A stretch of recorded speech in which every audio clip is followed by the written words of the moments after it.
Hello. I was going to do this earlier today, and then I'm doing it in the evening, and it's like a very beautiful dusk situation. Got almost 7 o'clock.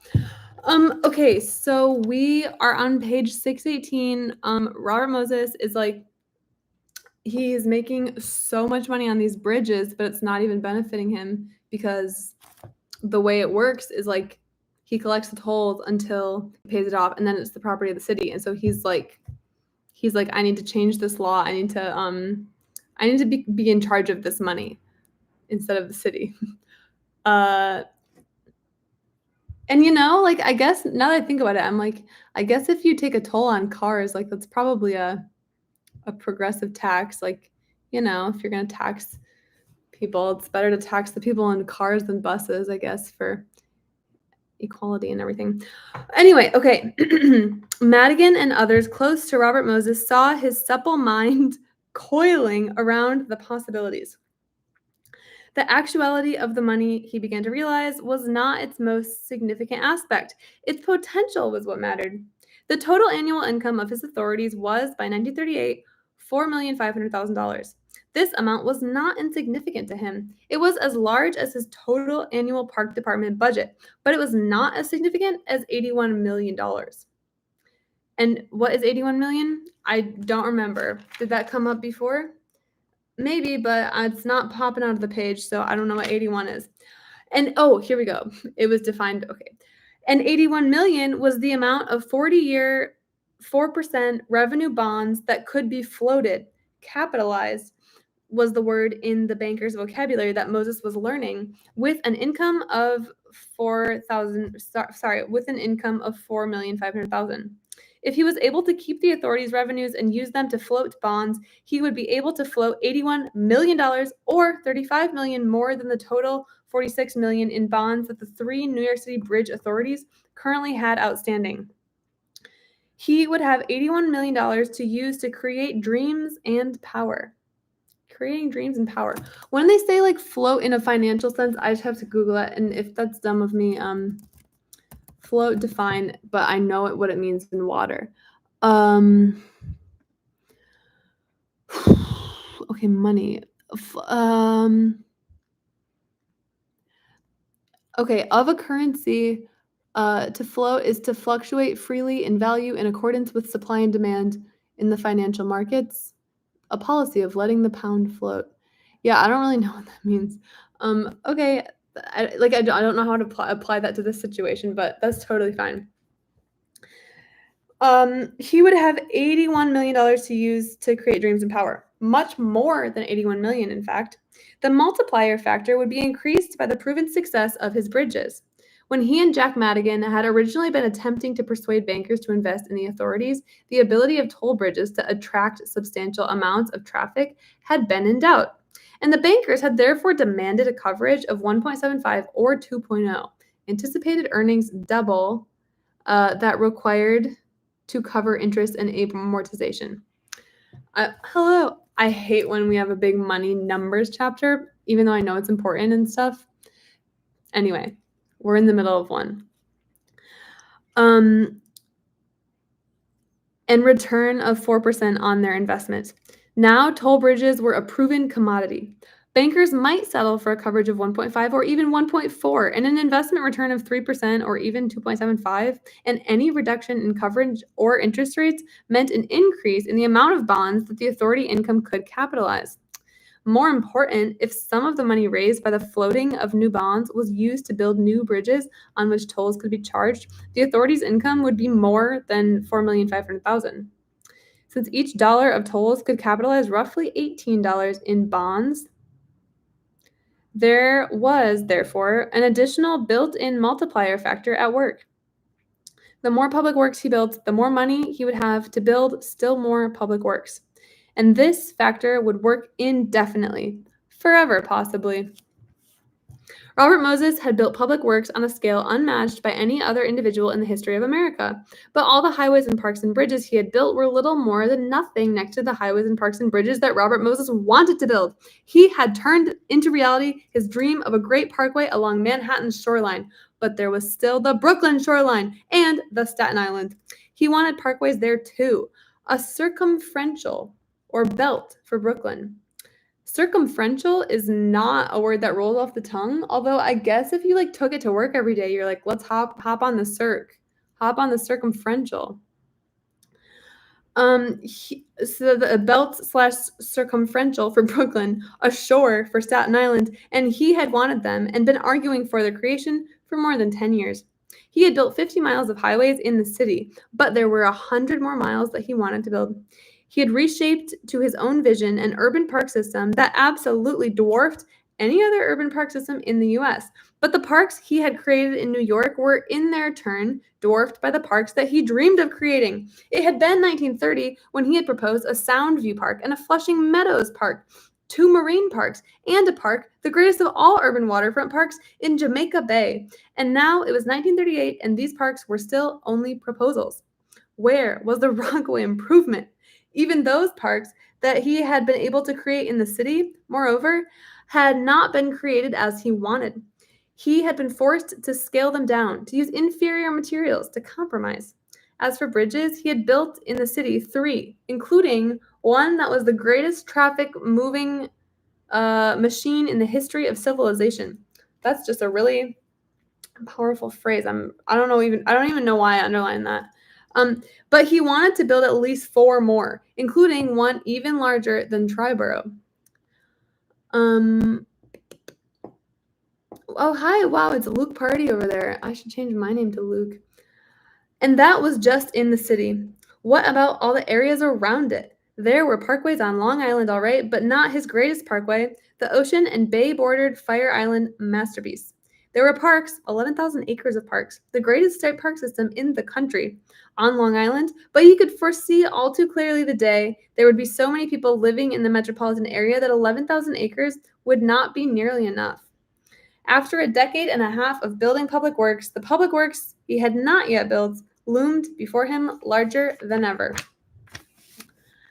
Moreover, the chances of building them seemed to be growing steadily more remote. Okay. Only the New Deal had enabled him to make even as much of a start as he had on his plans for New York City. Now in 1938, the New Deal well was running dry, and LaGuardia was insisting with a new firmness that he stop trying to lap up the city's share all by himself. Albany was drying up too. Each year, Herbert Lehman was finding it more difficult to obey the law that required him to balance the state's budget. As for the city, LaGuardia may have pulled it back from the door of fiscal death, but not even LaGuardia could restore it to fiscal health. The corruption that had preceded him had weakened the body politic far too seriously. Was it Johnny Walker before him? I can't remember. Political realities, moreover, made it unlikely that health could ever be restored. Existing taxes could support an annual budget, the budget out of which the debt service for new bonds for new public works would have to be paid of about $575 million. And the debt service and salaries loaded on by Tammany ate up $500 million of that even before other necessary expenses were figured in. As for the so-called capital budget, there was no leeway in that either. The city was constantly bumping that against the state-imposed ceiling that limited its borrowing capacity to 10% of the total assessed valuation of real property. The city's fiscal inability to construct public works was so pronounced that by 1940, LaGuardia, who had dreamed of carving out a beautiful new metropolis, would have no choice but to limit new capital spending for the year to a symbolic $1. Because the city was a creature of the state, what does that even mean? Every city is a creature of a state. City taxes could be increased and the city budget ceiling raised only by the state legislature. I guess that's what he's saying. And not only the legislature's conservatism, but the influence wielded within it by the city's own propertied interests, which wanted the key property taxes kept down and to protect the bonds they held, as few new bonds as possible issued, made the legislature as reluctant to take those steps as LaGuardia was to ask it to do so. Desperately anxious to reshape his city, LaGuardia might be, but he was not anxious enough to court political disaster by asking for new taxes. Surveying such realities, Moses could see no reasonable possibility in any foreseeable future of the city being able to finance his dreams. If he wanted to remake the city, it was clear he was going to have to do the job without its money. But if he was able to keep the authorities' revenues, keep them indefinitely, he would have the money. He would, moreover, have money he would be free to use as he chose. Tens of millions of dollars had been placed in his hands already, of course, by governors and legislatures, by mayor and board of estimate, by federal alphabet agency administrators. But these had been millions hedged about by all the safeguards, the rules and regulations and established procedures, the technicalities that had been established by generations of legislators and bureaucrats, and that made it so difficult to get things done. I'm so thirsty. Tens of millions of dollars had been given him to hire men, but he had been required to hire them according to civil service regulations, which made it difficult for him, in most cases, made it impossible for him to hire the kind of men he wanted, the best men, the best engineers, the best administrators, the best ramrods, the best laborers. Ramrod is a crazy term. Like, okay, so it's the factory guy that makes sure you're working, but it's like the visual of that term ramrod, you're just like ramming a rod at someone if they don't work. That would scare me. The best this is also like, what year was the Triangle Shirtwaist Factory fire? Was that like 1897? I'm looking it up. I could be totally off.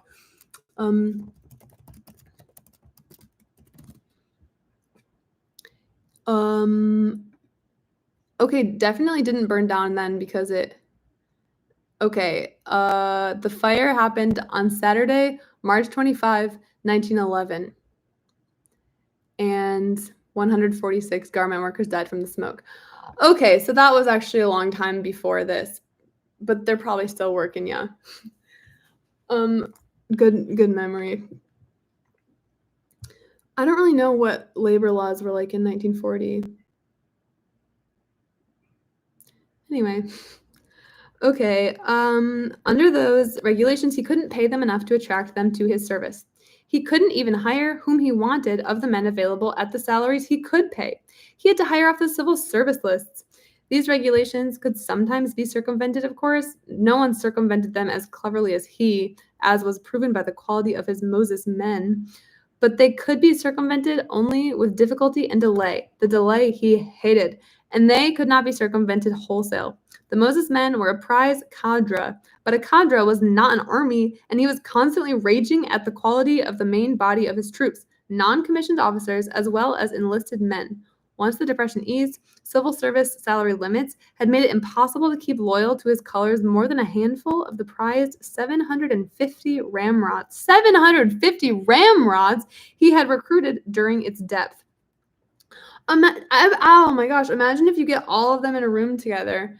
And wow, that kind of the idea of 750 ramrods all together reminds me of that one really good episode of How to with John Wilson, where he goes to a dinner for referees.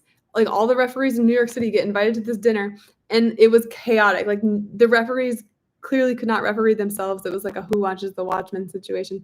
And I'm just imagining that with the ramrods. They probably are hotheads. Similar is like the whole, okay, I'm just blabbing, but there's an article in Harper's apparently. I haven't read it, but somebody said it was interesting. I saw on Twitter, it was interesting that it's all about security, like people that work in security, and how it's this weird, like, you don't have the training of a police officer, but sometimes you have the guns. And so it's a little scary. Yeah. Probably read it later. Yeah, probably not great.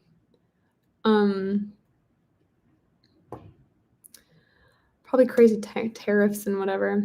I don't know. Okay, civil service regulations made it impossible for him to even drive men as he wished to drive them. To drive men mercilessly, you have to have threats to hold over their heads. The ultimate threat, dismissal, was all but denied him by the regulations, and dismissal for even a legitimate cause was a cumbersome and tedious procedure that had none of the efficacious effect on other workers of a snappy, pick up your time and get out from Art Howland or Earl Andrews. City service regulations had prevented him from using his men flexibly and efficiently because he had to hire men out of allocations for specific Upstate or Long Island Park Commission or the New York City Park Department, and civil service regulations required him to use an employee of a public agency only on that agency's work. It was illegal for him to assign an upstater to a city job, even if he was the best qualified for it. Most important, civil service regulations required him to hire men only for specific purposes approved by legislature or board of estimate. And these purposes had never included the one most vital to his aims, long-range planning. For more than 10 years, he'd been scheming, scraping, and saving to build up a stable planning force without success. Is that a new drawing behind me? No, it's been there, but maybe it wasn't featured. And the lamp is kind of illuminating it. It's not even my artwork. It belongs to David. I just don't have a lot of art, so he just helps me. But yeah, it's a guitar store that David really liked, and I don't know anything else about it. It's a drawing. It looks like a pencil drawing. It's a guitar store I've never been to. It has very little sentimental meaning to me. But yeah, he just has a lot of cool stuff to put on walls. So, oh, that's cool. Yeah, I need to get some wall art that belongs to me, especially above my couch. I have nothing, and it's a little bit. It's not like you walk in here and feel like you're in a hospital or anything, but it's a little empty over there. So I have to figure something out.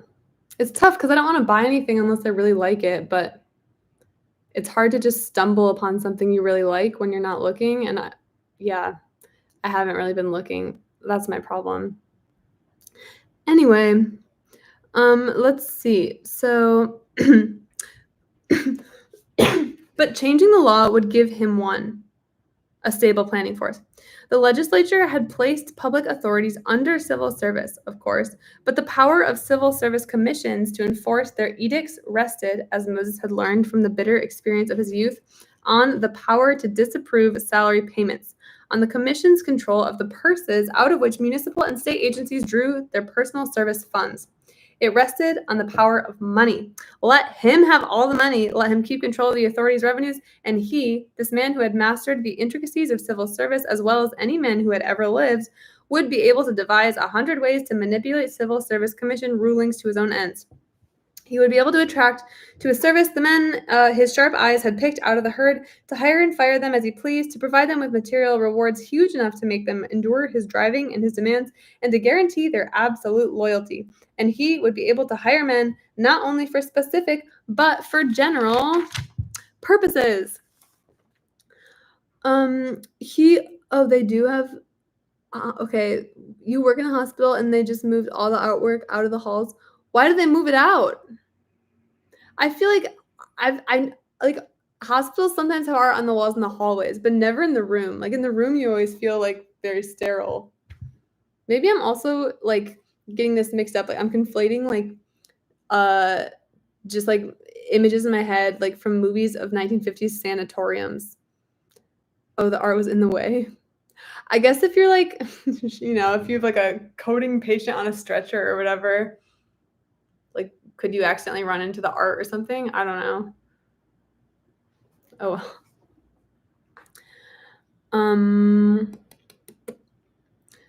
He would be able to have at last his stable planning force. Let him keep control of the authorities' revenues, and he would be able to study transportation needs before elected local officials studied them. He would be able to determine by his own criteria which transportation facilities should be built and in which order. He would be able to determine by his own criteria how the facilities should be built, what their design, size, and precise locations should be. He would be able to translate these general plans into detailed blueprints and specifications. And then when the time was right, when a large new state or federal grant became available, or when the public was demanding a solution to the transportation problem, he could present these plans to elected officials as the solution. A solution already engineered, already designed, already costed out. A solution feasible engineeringly and economically, a solution whose planning was already a fait accompli, a solution that awaited only their approval for implementation, a solution for which, in many cases, money, the money of his public authorities, was already available. What official would then be willing to risk public antagonism by withholding that approval? I'm probably only going to read one more paragraph because I'm not really in a reading mood right now. And if also this is kind of one of those dry chapters, or maybe it's just because of my mood. Did Robert Moses do anything regarding hospitals? Okay, so do you remember the first chapter? If I remember, I feel like he built hospitals, but so far I do not think he has. But I think he's going to, but I could be wrong because I'm thinking back to like many months ago. And if an official did dare to suggest an alternative, what good would it do him? The city possessed neither an engineering corps capable of planning large-scale public works, nor money to hire in sufficient numbers engineers who did possess such capability. For that matter, the city had no money to build an alternate large-scale public work if it wanted to. It would be dependent upon the federal government or upon Moses' authorities to provide the cash. Federal money might as well be lost by the delay additional studies would entail. As for the authorities' money, cross the man who was offering, and he might, bearing in mind that the man was Robert Moses, he probably would, withdraw the offer. And the official then could be accused of having cost the city a great public improvement. Let Moses keep control of the authorities' revenues, and there would be no more nonsense about the mayor or the board of estimates studying alternate routes for a highway or alternate locations for a bridgehead or alternate methods, mass transportation instead of highways, for example, of solving transportation problems. In the fields he had chosen for his own, the city would have to build public works where and how he chose. Okay. That's it for today. Do I have book recommendations? It's possible I've mentioned this before, so if I have, sorry, but one that's kind of fun. Well, it depends on what you're into. Like if you like things that are well written and kind of funny, and nonfiction, I really liked this book. I read it months, like it was probably the end of 2023. I read this, Word by Word by Corey Stamper. She worked for a long time at Merriam-Webster Dictionary, and she talks a lot about what like the actual process of defining words is, and that's really interesting. There's like a lot of dictionary books, like that's kind of a whole genre, at least for me. I like reading them. And a lot of them talk about like the history of dictionaries or whatever, but she doesn't get into it that much. She mostly just talks about like literally the process of defining words and why it matters, and like slang, and why I don't know, like why it's good to be a descriptivist. And I thought it was fun. I liked it. Okay, what else is on my shelf? Oh, here's a good one. This is very much similar category, like reference or books about reference books by funny people, but Maphead by Ken Jennings, another nonfiction book, but it's all about maps. It sounds kind of general, but like, I don't know, it was funny. I thought it was good. I was interested the whole way. I read, there are a bunch in here that are like, oh, here's a really fun one. Basically, I don't know, okay, I'm going to recommend a few more.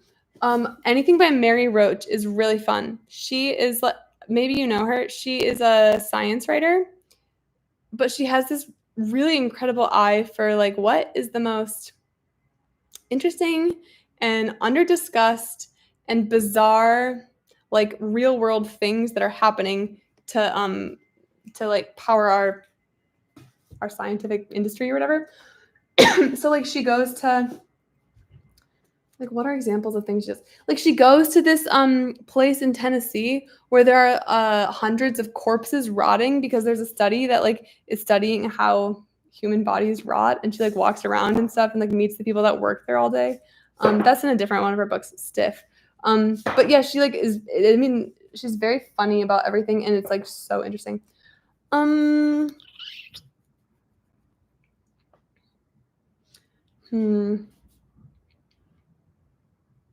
Yeah, I think those are my recommendations for now. There are some. Oh, Anthony Bourdain. He's good. I didn't read him until this year, and I was like, what took me so long? He's so funny. I'm kind of, I guess, on a nonfiction kick right now. I keep wanting to recommend nonfiction to you. those are kind of the ones that are jumping off that are jumping off the shelf at me to recommend. Here's one that's sort of, I don't know if this is fiction or not. So there's this thing called the Thurber Prize in humor writing. I had heard of it. I didn't know a lot about it. It's named after a guy named James Thurber, who worked at the New Yorker magazine back when it was new, when it was like, you know, back in the day when the New Yorker magazine was a humor magazine and people thought of it like that.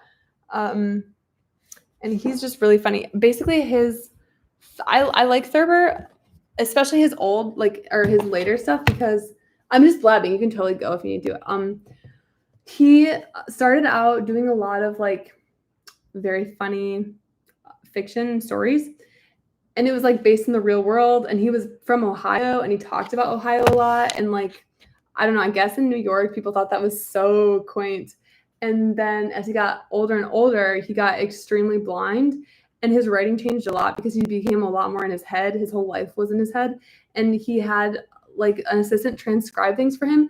And he just talked about like his weird musings on like how words sound, and like how it's like more about vibes than like the real world. And I don't know, something about it is like way more old man yells at sky in a really funny way to me. So yeah, that wasn't a very good description, I guess. It's been like a while since I read it, but I just remember thinking like, okay, I get the hype. I guess I get why he's a prize named after him. He's really funny. Those are all my book recommendations. And if none of them sound good, I don't feel bad at all. Okay, goodbye.